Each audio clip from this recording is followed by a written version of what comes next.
Xa están en marcha os preparativos para o xa clásico torneo de fútbol 7 que se xoga no mes de xullo na Vila do Asma.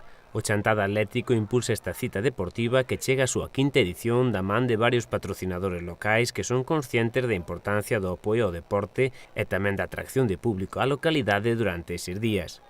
Deporte de carácter máis lúdico no Sangoñedo para o que xa están abertas as inscricións.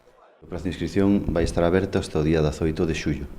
Nós, como fixemos outros anos, este xa é o quinto ano, pois temos un mínimo de 12 equipos, lógicamente contamos superalo, o ano pasado era por 20 equipos, este ano contamos que sexan máis ou menos igual,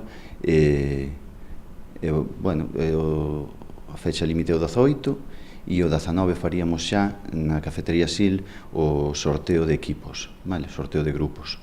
A inscripción costa 150 euros e poderíanse inscribir quen queira ou os teléfonos deixoulos eu despois, ou senón Mare Bellota ou en cafetería Sil.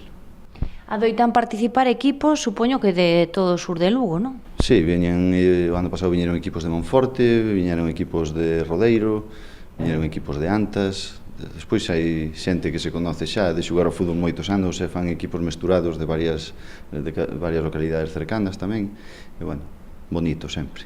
É algo, son un tipo de actividades que mesturan moito as vacacións, o ocio e non deixar a práctica do fútbol para que xogue moita xente que xa non o fai en equipos e que é máis afeccionada tamén, non? Claro que é ocio e diversión. Aquí veñen xente xa veteranos, xente que xa non xoga o fútbol, xente que polo que sea ainda é novo e deixou de xogar o fútbol tamén, e xente que sigue xogando, pero aquí non nos guiamos por equipos ni nada, é o que vos decía, xogan, aquí apuntase xente de varios equipos distintos que conservan amistade, que lle gusta xogar xuntos ou que xogaron moitas veces xuntos e aproveitan esta ocasión para xuntarse e divertirse entre amigos.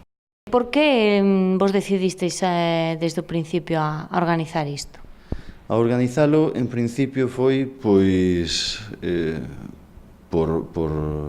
conseguir diñeiro, simplemente. Agora xa é unha tradición, gustanos facelo, saliunos ben desde o primeiro momento, a xente pídenos que o fagamos, xa non é que todo suma, todo suma e todo nos vale, pero sí que dá certo traballo, e facémolo por eso, por conservar esa tradición, porque nos sigue gustando organizalo e porque a xente nos lo sigue pedindo. O que queira botar unhas pachanguiñas van ser durante todo un fin de semana, 21, 22 e 23, animarse, facer un equipiño e pa diante.